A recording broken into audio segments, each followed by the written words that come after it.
from the National News Studio, Sri Lanka.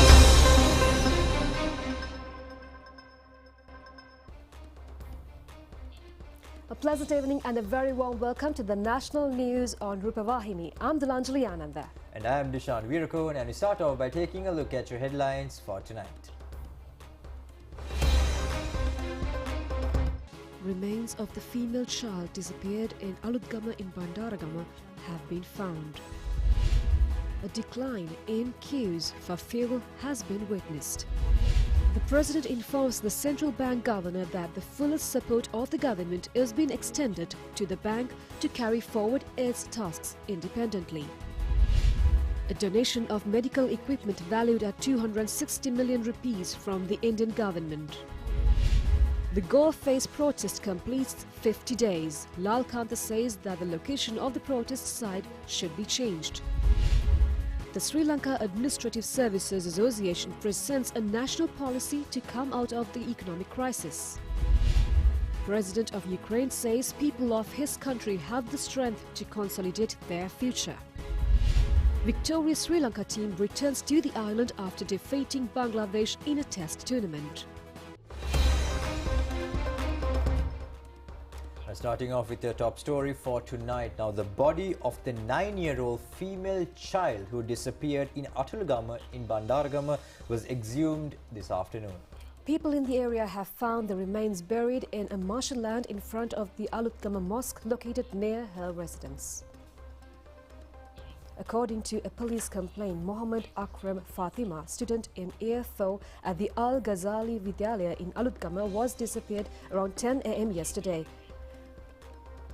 The victim was the third child in a family of 4 children. A police team investigating on the disappearance has found out that the child was missing after arriving at the shop located around 400 meters away from the house. The team has also established the fact that she has met with an accident at a location nearly 150 meters away from the house where CCTV footages were not functioning.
In the meantime, Minister Kanchana Wijesekara says the unloading of crude oil stocks needed for the refinery at Sabukaskanda was commenced yesterday. Now he adds that fuel distribution is being carried out continuously, enabling in somewhat minimizing the congestion that had prevailed recently. The Sabukaskanda refinery had remained closed since the 20th of March this year. The minister points out that unloading of crude oil from a ship would end within 2 days. The objective is to recommence production from next Monday. Minister Kanchana Wijesekara said that a lengthy effort had to be exerted to finalize the deal pertaining to the arrival of the ship carrying crude oil. Financial arrangements have been made to procure crude oil utilizing a methodology which had never been implemented in the country before. The minister further said that for the first time they have opened an account depositing rupees and later on converted them to US dollars. The relevant company has expressed agreement to the program implemented through the mediation of the Central Bank and the Ministry of Finance as well. The type of crude oil called Iranian light had been used for a long time. However, they had to use a special crude oil type later on as a result of a ban imposed on Iranian fuel. A type of crude oil called Siberian crude oil was used in the production process lately. The minister further said that they are hoping to manufacture around 600 to 800 metric tons of kerosene oil and aircraft fuel on a daily basis at the refinery. කර පිරිපහදුව කටයුතු කළ තිබුණා. මේ වන විට අපි මේ පිරිපහදුව සඳහා ඊයේ දවසේ ආනයනය කළ තියෙන තවත් වෙනත් විශේෂයක් වෙච්ච සයිබීරියන් බොර තෙල් කියන විශේෂය තමයි පළවෙනි වතාවට තමයි අපි මේ පිරිපහදුවේ එම බොර තෙල් සමග කටයුතු කරලා තිබෙන්නේ. උත්පාදන කටයුතු ආරම්භ වීමෙන් පළවෙනි දවසේ ඉඳලම මේ භූමි තෙල් හෝ ගුවන් යානා වෙනුවෙන් භාවිතා කරන ඉන්ධන දෛනිකව අඩුම තරමේ මෙට්‍රික් ටොන් 600ක 800ක ප්‍රමාණයක් නිෂ්පාදනය කරන්න බලාපොරොත්තු.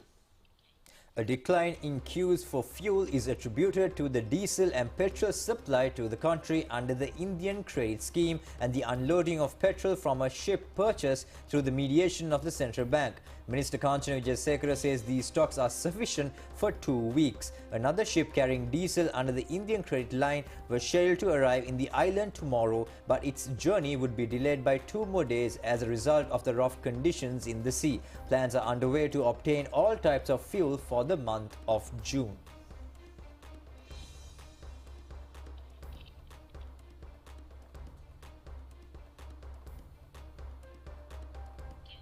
The minister, in a Twitter message, has released a report on the current fuel stocks at the Kolonava and Muthurajawala storage terminals. Accordingly, 17,077 metric tons of diesel, 1,072 metric tons of super diesel, 37,391 metric tons of 92 petrol, 6,142 metric tons of 95 petrol, and 2,437 metric tons of aircraft fuel are available.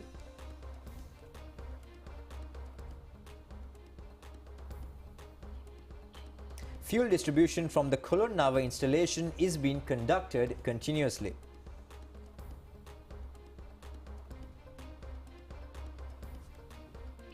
Now, the police has introduced a special mobile phone app in order to find out whether a single vehicle received fuel from island-wide filling stations in several occasions. Police media spokesman SSP Nihal Talduva said that the app is known as Fuel IMC. This app enables to download registration numbers of vehicles receiving fuel. The data is then fed into a telephone which indicate whether the relevant vehicle obtained fuel from filling stations several times. The police media spokesman said around 1,078 filling stations throughout the island have obtained the app yesterday and found out that 1,340 vehicles obtained fuel several times in short duration. He adds that the police is also conducting raids on persons engaging in fuel racketeering. 382 culprits have been apprehended in the operations.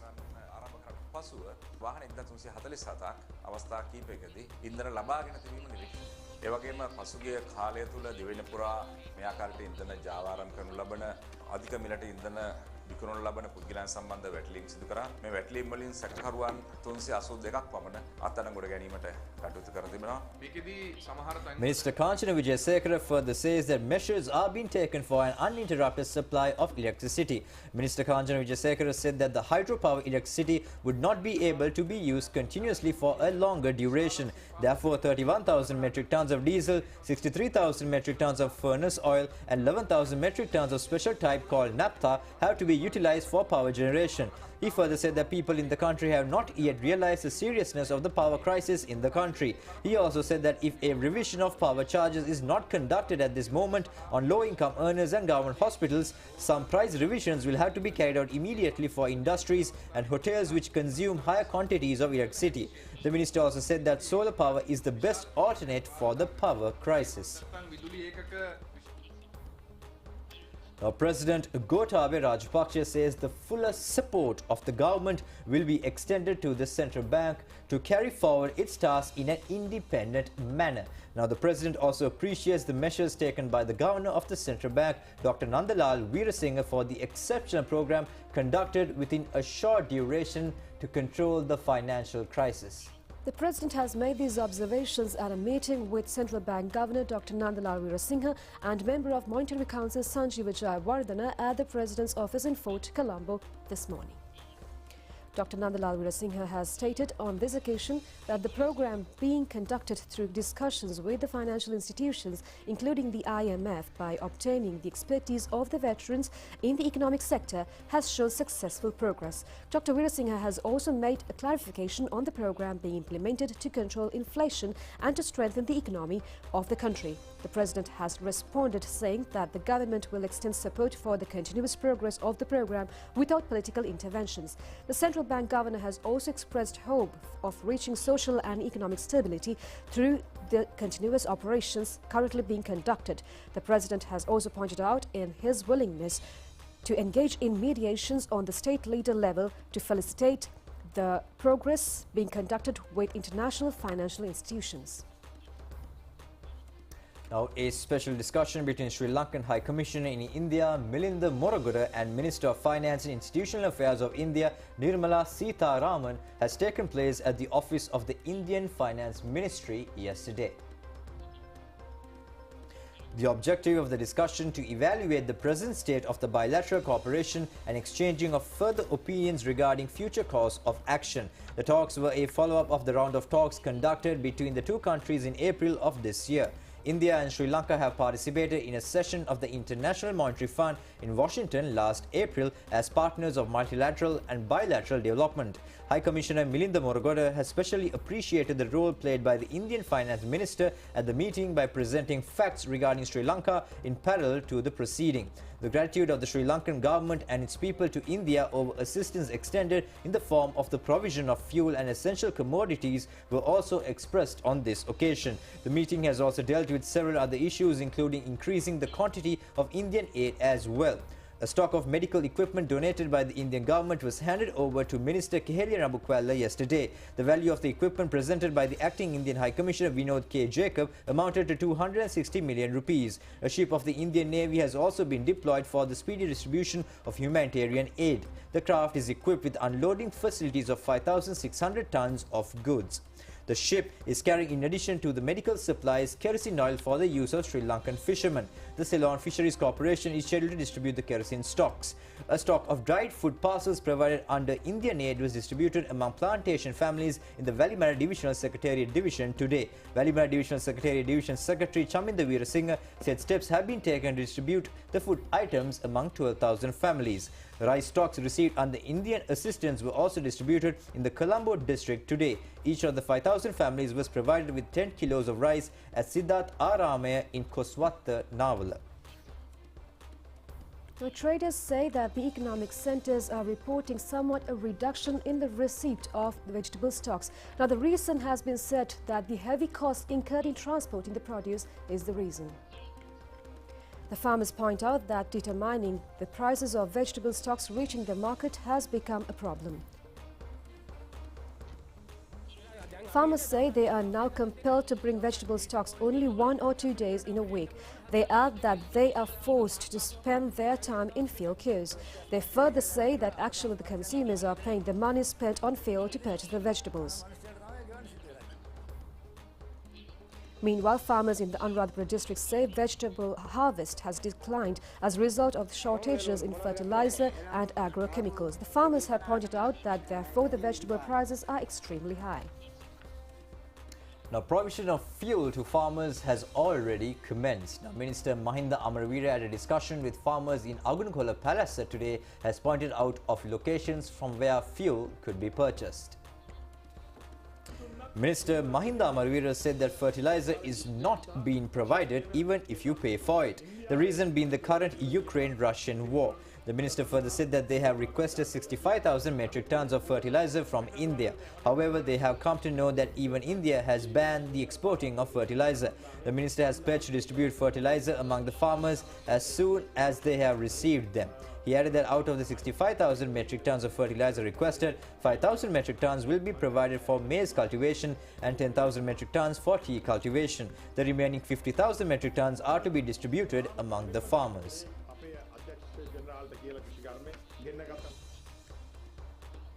Now, the Janata Vimukti Peramuna says that the location of the protest campaign should be changed. ChannelEye Politburo member K.D. Lalkant has made these remarks at a public meeting in Anuradhapura.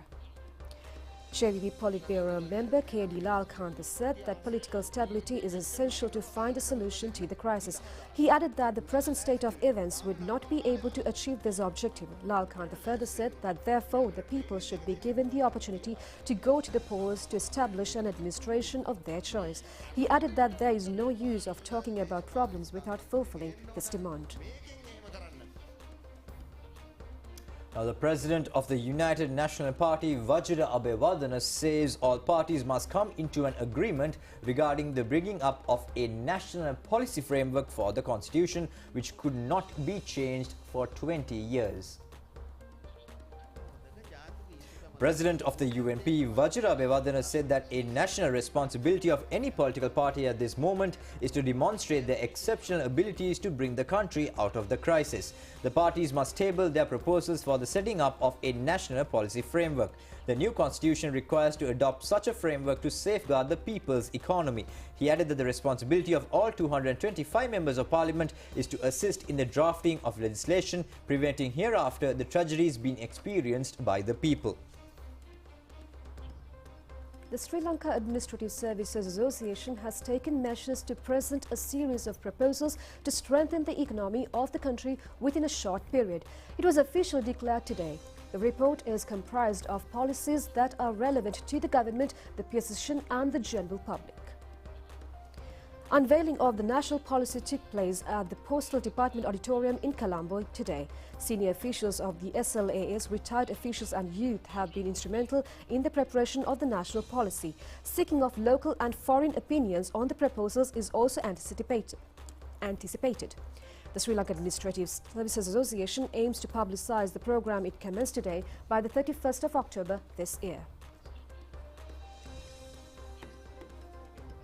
Now, the US Ambassador to Sri Lanka, Julie Chung, said that she hopes the government, including the new Prime Minister, would be able to bring about political stability and overcome the current economic crisis. Now, the ambassador also emphasized the need to carry out the political reforms desired by the people and to safeguard the democracy in the country. The US Ambassador to Sri Lanka, Julie Chung, has called on the Speaker Mahinda Yapa Abewardena yesterday at the Parliament premises. Ambassador Chung further said that she hopes to enhance relations between the two countries through the Sri Lanka-USA Parliamentary Friendship Association. She appreciated the role played by the Women Parliamentary Caucus and discussed the need to increase the representation of women. The Speaker also expressed his gratitude to the United States of America for its continued support to strengthening democracy in Sri Lanka. This is the first meeting between Ambassador Julie Chung and the Speaker Mahinda Yapa Abewardena since her appointment as US Ambassador to Sri Lanka. The Secretary General of Parliament, Mr. Dhammika Dasanayake, was also present at the occasion. The representative of UNICEF in Sri Lanka, Crystal Skoog, says children have become a major category of the community that's severely affected by the ongoing economic crisis. He proposed a balanced approach to solve the issues emerged as a result of economic woes. He made those comments participating in the Diplomatic Faces program on by Rupavahini. Sri Lanka, as you mentioned, has been very successful in reducing mortality rate and also access to proper nutrition over the years. So how do you see these achievements which has happened in Sri Lanka so far? Yeah, no, I think that what the Sri Lankan model, I mean, I remember when I was studying more on the economic development side, that Sri Lanka stood out as one of the tigers of Asia, of the world, but the four were in Asia, because it managed to do very well economically and invest the money wisely. Invest in public health and education as sort of basis. Keep more people alive and educate them. Because then, as we said before, education is the basis for a successful society. So that has been the very summary way of describing the model. In a nutshell. Yeah, in a nutshell. But that's why they have such good health outcomes. Nutrition is an issue that they have been disregarding too much because it hasn't improved. It improved in the 80s and the 90s, but it hasn't really improved since. So we need to go the last mile on that one, and then continue to invest and to keep up the health system, the services, And the same with the education, not to lose ground. We can't be stuck in the 80s and the 90s. No, we're in the 21st century and they need the skills. The health services, I think in general, is doing quite well. We saw it in the COVID response, how quickly, probably quicker than any other country in the world, Sri Lanka was able to roll out vaccination because it's there. The system is there and it can function fantastically. So that needs to keep on going. This is a problem with the crisis at the moment. We need to safeguard essential spending in the social services because otherwise everything is going to crack. Exactly, and we've come towards the latter part of the program as well. So finally, Mr. Skog, you hold a master's degree in economic development and you also have a bachelor's degree in quantitative economics. So this question would be very vital for Sri Lankans as well right now because we are facing an economic crisis. So what's your advice on this current crisis, to overcome the current economic crisis as a specialist in this field, and also how is this affecting the children? We, taking the last bit first, the children, I mean, what we're seeing at the moment is continuation of what happened during COVID. Children locked up at home to a large extent, not able to see their friends, having to continue their studies in one way or the other, but not at 100%. Mental stress and mental issues, not only children, but the general population. More violence at home, more abuse at home, so more children requiring support and protection. So these things are happening and continuing to happen as the households are struggling to cope. Obviously, the country needs to get back on its feet with an economic or financial management, manage its debt, manage its public finances in an appropriate way. What is the positive signs or the positive sides here is that the IMF is hailed as a rescuer. It's an important actor. It's not the panacea, but it's a very important actor. The IMF, contrary to what it was 20, 30 years ago, has social protection in there as a major pillar of their support to a country. So, and they want to safeguard also the social services.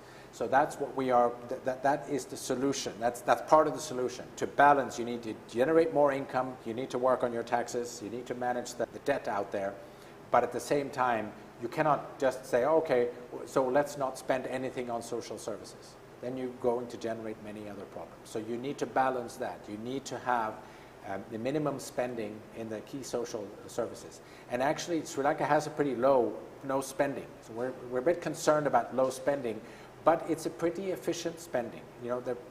They're focusing not on spending all the money on tertiary care. They're focusing on the public, on the preventing side very much. And that's a recipe for success. So they need to continue that. We need to balance that, get the finances in order, but keep an eye, a very close eye on the social sectors. And then I think Sri Lanka will, although going through a very, very difficult time, and it's going to be a very difficult time, they will come out stronger and resist shocks in the future. Now, today marks the completion of 50 days in the protest campaign being waged in front of the President's office in Golface Green. People from different parts of the island have assembled at the protest site last night as well. The agitators have spent the night uttering slogans. Film exhibitions, musical performances, as well as lectures by numerous activists have also taken place.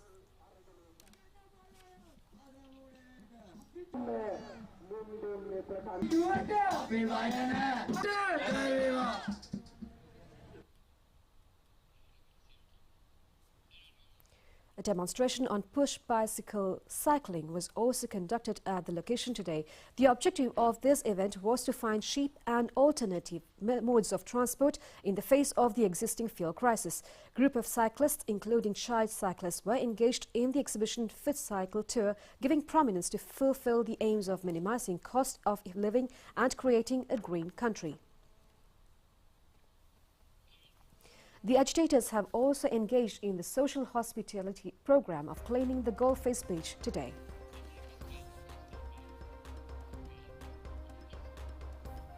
Now, several protest marches have been organized today in support of the struggle being conducted in front of the Presidential Secretariat in Colombo.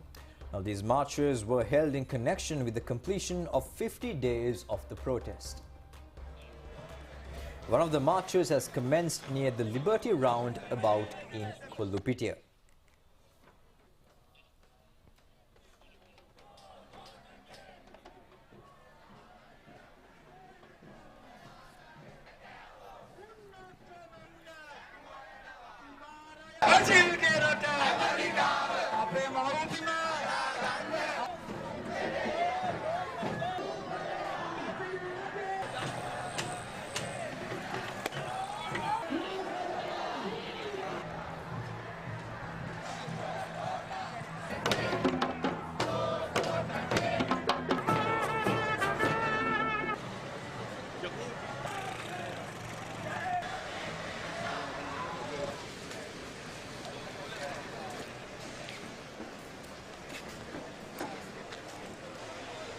Another march was conducted from Colombo Fort to the Golf Face protest site.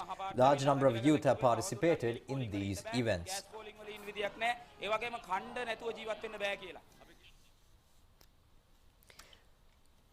Three senior DIGs have been transferred. Now, the transfers have been given by the IGP, subjected to the approval of the Secretary to the Ministry of Public Security and the Public Services Commission. Senior DIG in charge of crimes and traffic Ajit Rohana has been transferred as the Senior DIG in charge of the Southern Province. Senior DIG in charge of the Southern Province MDRS Daminder has been transferred as the Senior DIG in charge of the Eastern Province. Senior DIG in charge of the Eastern Province LKWK De Silva has been transferred to the post of Senior DIG Crimes and Traffic. The Police Media Division says the transfers have been carried out under the orders of the IGP and based on service needs. Well, that's it for local news. Stay tuned for news overseas.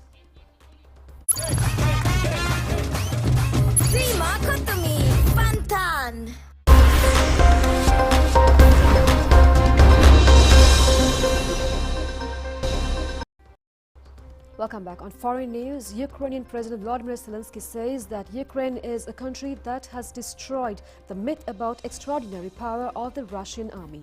He also says that Russia is trying to occupy the entire state, but the Ukrainians feel strong enough to think about the future of Ukraine, which will be opened to the world.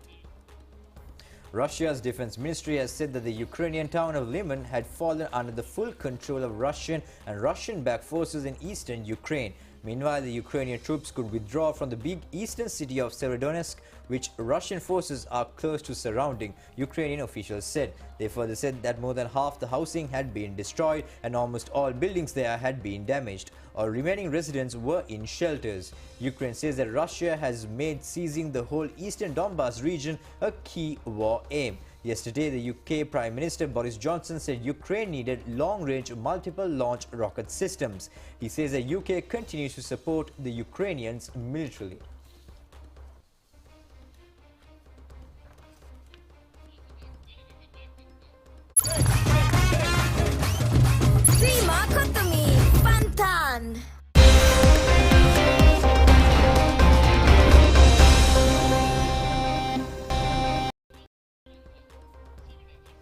Welcome back. On sports news, captain of the Sri Lanka Test cricket team, Dimuth Karunaratne, says that Sri Lanka's Test cricket victory against Bangladesh is a victory achieved on behalf of the Sri Lankan public. He has made these remarks upon returning to the island after defeating the Bangladesh team in the Test tournament today. Sri Lanka has won the Test series 1-0. The first match of the current series was a drawn fixture. Sri Lanka has recorded a 10-run victory in the second test. The Sri Lankan batters who were among the runs in the series were Angelo Matthews, Dinesh Chandimal, Dimuth Karunaratne, Kusal Mendes and Osunda Fernando. The bowlers who had shown skills included Asita Fernando and Kasun Rajitha. This was the fifth occasion of the Sri Lanka recording a victory against Bangladesh in Bangladesh.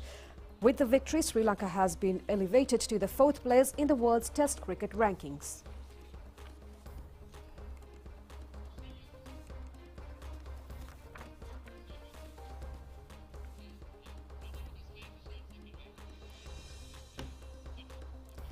Now, the cricket tournament between Sri Lanka and Australia will commence on the 7th of next month. And the tournament includes 3 T20 fixtures, 5 one-day internationals and 2 test matches. All matches to be played in Sri Lanka could be watched live over the Channel I of the national television.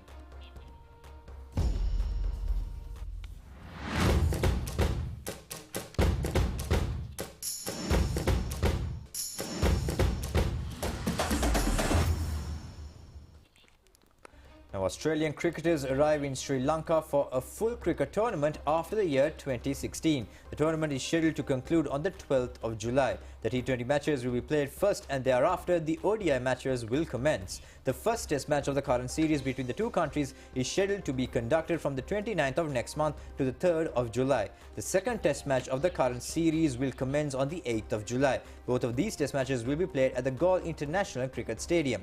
Sri Lanka have so far participated in 37 test matches at the Galle Stadium and won 21 of them. The team has lost 10 matches and 6 others have ended in a draw. Sri Lanka and Australia have competed in the same venue on 4 occasions. Australia has won 2 of the matches and Sri Lanka has won only 1 match. The remaining match had ended in a draw. It was Mahela Jayawardene who had secured the highest number of runs for Sri Lanka in test matches against Australia. Mahela had scored 969 runs participating in 16 matches. The highest wicket taker was Rangan Herath, who had captured 101 wickets in 11 matches. The forthcoming tour would be the 7th occasion of Australia taking part in a test cricket tournament in Sri Lanka. Sri Lanka had clinched a 3-0 series clean sweep against Australia in the test series conducted in the year 2016.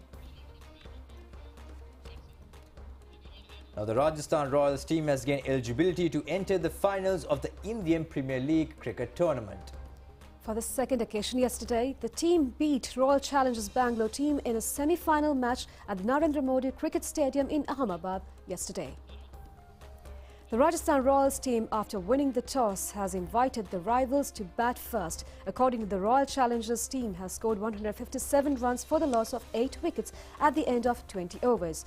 Rajat Padir has scored 58 runs and captain Farv du Plessis 25 runs. Bowlers Prasidh Krishna and Obed McCoy have captured 3 wickets each. The Rajasthan Royals team, facing a victory target of 158 runs, has fulfilled its target in 18 overs and 5 deliveries by scoring 161 runs, losing only 3 wickets. Rajasthan Royals batter Josh Butler, who has shined throughout the tournament, has scored 106 unbeaten runs, facing 60 deliveries.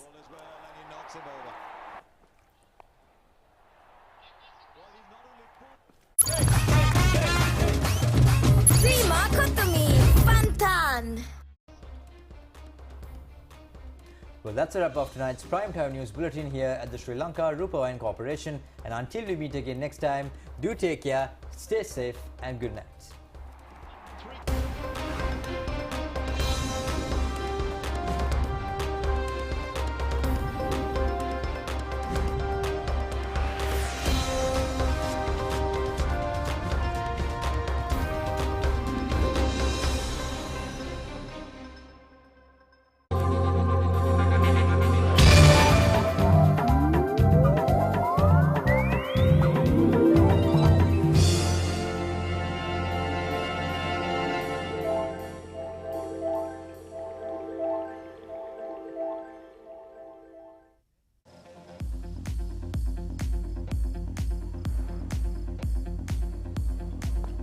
Brother ఆపమ్మా, ఈ డిక్ చిక్ కాకుండా మన music ఏమైనా ఉందా?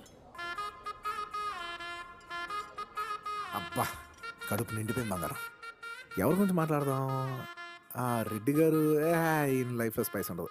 Shekhar sir, అబ్బో ఇది బాగా ఏ సర్టిఫికెట్ వద్దులే. ఆడు ఇటు వద్దా, మనం ముచ్చటే చెప్పుకుందాం. బంటూ గానికి 22 బస్తిల మస్తు కట్అవుట్ బచ్చా గాన్ల బ్యాచ్ ఉండేది వచ్చినమంటే సుట్టు కిక్కే సాలక ఓ నైటు ఎక్కి డొక్కు బుల్లెట్ సందుల మందు కోసం ఎతుకుతాంటే రూటు సిల్కు షీరగట్టుకోని చెడు వీరు మెరిసినట్టు బొట్లం గట్టిన బిర్యానీకి బొట్టు బిల్ల పెట్టినట్టు బంగ్లా మీద నిలుసోనుందిరో ఓ సందమావ సుక్కదాగక చక్కరొచ్చెర్రో వందమ్మావ చింక లెక్క దుంకుతుంటెరో ఆ సందమావ చుంకి జారి సిక్కుకుందిరో నాదిల్లుకు మావ రాములో రాములా నన్నాగం చేసింది రో రాములో రాములా నా పానం తీసింది రో రాములో రాములా నన్నాగం చేసింది రో రాములో రాములా నా పానం తీసింది రో రాములో రాములా నన్నాగం చేసింది రో రాములో రాములా నా పానం తీసింది రో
ශ්‍රේෂ්ඨ ඉතිහාසයක ජීවමාන සාක්ෂි බඳු පින්බිමක අභිමානවත් පුරවැසියන් රටට එරෙහිව එන සතුරු බලවේගවලට එරෙහිව අතීතයේ අඳුරු යුගවලදී අපි සටන් කළේ එකවන්ව මේ තවත් එවන් දුෂ්කර සමයක් සටන් වැදිය යුතු කාලයක් අපේම මව්වරුන් පියවරුන් දුවා දරුවන් හිතවතුන් ගැන අපේ වෙනදාටත් වඩා සෙවිල්ලෙන් ආදරෙන් අනුන්ගේ කුසකින්න තමන්ටත් දැනෙන මිනිසුන් අපේ හැම තැනම අසල්වැසියන් ඇවිත් ගේට්ටුවල එල්ලලා යන්නේ ආදරේ වීදීති මුණගැසන නන්නාදුරන මිනිසුන් අපේ ජීවිතය ගැන වගකීමෙන් මීටරයක් ඈතින් යනවා හිතුවත් නැති තැන්වල දේව දූතයන් වගේ මිනිසුන් සැරිසරනවා මේ මනුෂ්‍යත්වය අවදි වුණු කාලයක් දේශයක් තනි ලෝකවල ජීවත් වුණු මිනිසුන් බිඳුණු තාප්පවලින් එකිනෙකා සමග සිනාසෙන යුගයක් සුදු කුටි වෙනුවද සිංහ කුටිය නිදහස් සුළඟේ ලෙලදෙන දිශාවකට අපි සැවොම එක්ව පානදමු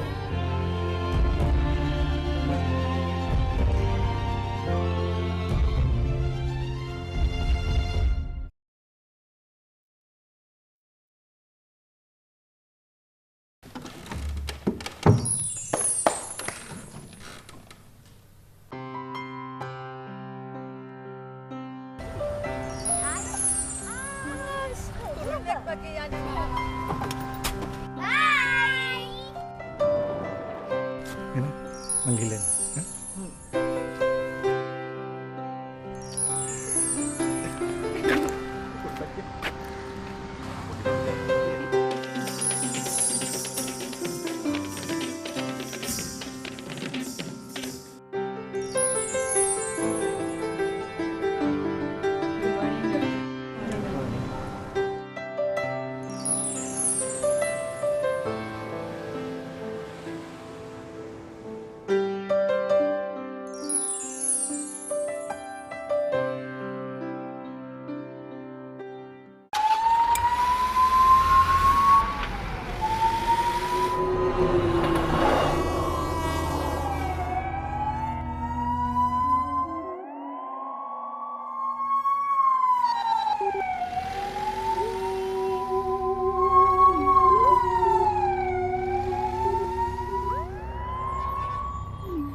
ජීවිතයක් ජීවිතයක් ජීවිතයක් මෙන්නාන දෙන්න ඉඩ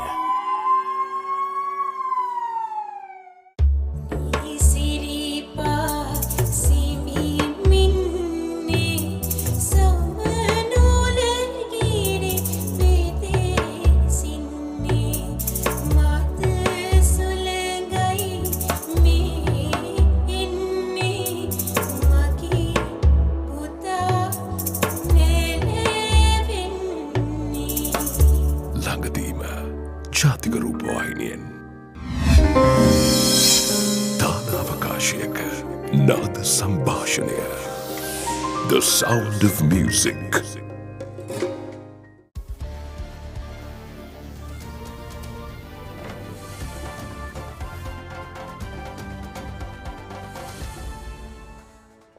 அதிர்ஷ்டத்தை நோக்கிய உங்களின் பயணத்தில் கடந்த 4 தசாப்த காலமாக அபிவிருத்தி லொத்தர் சபையும் உங்களுடன் பயணித்திருக்கின்றது. அந்த வகையில் உங்களின் ஒளிமயமான வாழ்விற்கான வழிகாட்டியாக திகழ்ந்ததோடு மாத்திரமல்லாமல் உங்கள் வாழ்வின் கனவுகளையும் மிக இலகுவாக நிறைவேற்றிக் கொள்வதற்கான வழியினை அபிவிருத்தி லொத்தர் சபை உங்களுக்கு ஏற்படுத்தி கொடுத்திருக்கின்றது. அந்த வகையில் உங்கள் வாழ்வினை வண்ணமயமாக மாற்றப் போகின்ற அதிர்ஷ்டத்தினை தான் இன்றைய தினம் டிஎல்பி லாட்டரி ஷோவின் ஊடாக அள்ளி அள்ளி வழங்குவதற்கு நாம் தயாராக இருக்கின்றோம். அதிர்ஷ்டசாலிகளே, இன்றைய தினம் மே மாதம் 21ஆம் தேதிக்குரிய அதகோட்டிபதி ராசி அதிர்ஷ்டம் சூப்பர் பால் ஷனிதா மற்றும் கப்ருக் ஆகிய சீட்லிப்புகளை ஒன்றன் பின் ஒன்றாக உங்கள் பார்வைக்கு வழங்குவதற்கு தயாராக இருக்கின்றோம். இந்த சீட்லிப்புகள் சற்று முன்னர் தேசிய தொலைக்காட்சியின் கலையகம் ஒன்றில் நடுவர் குழுவின் முன்னிலையில் இடம்பெற்றிருந்தன. நாளைய தினம் மே மாதம் 29ஆம் தேதி மே மாதம் 22ஆம் தேதிக்குரிய சீட்லிப்புகள் இடம்பெறவிருக்கின்றன. அதேபோல் எதிர்வரும் திங்கட்கிழமையிலிருந்து அதாவது மே மாதம் 30ஆம் தேதியிலிருந்து வழமை போலவே குறித்த தினங்களுக்கான சீட்லிப்புகள் தொடர்ந்தும் இடம்பெறவிருக்கின்றன. ஆகவே அதிர்ஷ்டசாலிகளே, மே மாதம் 30ஆம் தேதிக்குரிய சீட்லிப்புகளை இப்பொழுதிலிருந்தே அதிகமாக கொள்வனவு செய்து கொள்ளுங்கள். அப்படியானால் அதிர்ஷ்டம் உங்கள் வாழ்வினை எவ்வாறு மாற்றப் போகின்றது என்பதை இப்பொழுது பார்க்கலாம். இது டிஎல்பியின் லாட்டரி ஷோ.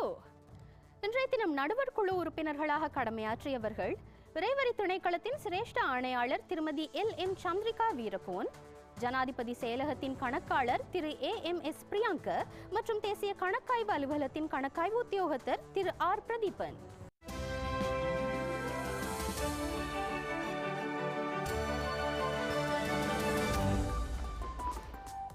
தினம்தோறும் உங்களுக்கு கோடீஸ்வர வரத்தினை அள்ளி வழங்கிடும் மற்றும் ஒரு அதகோடிபதி சீட்டெழுப்பில் இன்றும் உங்களை நாங்கள் சந்திக்கின்றோம். மே மாதம் 21ஆம் தேதிக்குரிய 1570வது அதகோடிபதி சீட்டெழுப்பு வாரம். இன்றைய தினம் உங்களுக்காக நாங்கள் கொண்டு வந்துள்ள சூப்பர் ஜாக்பாட்டானது 5,12,29,622 ரூபாய். மேலும்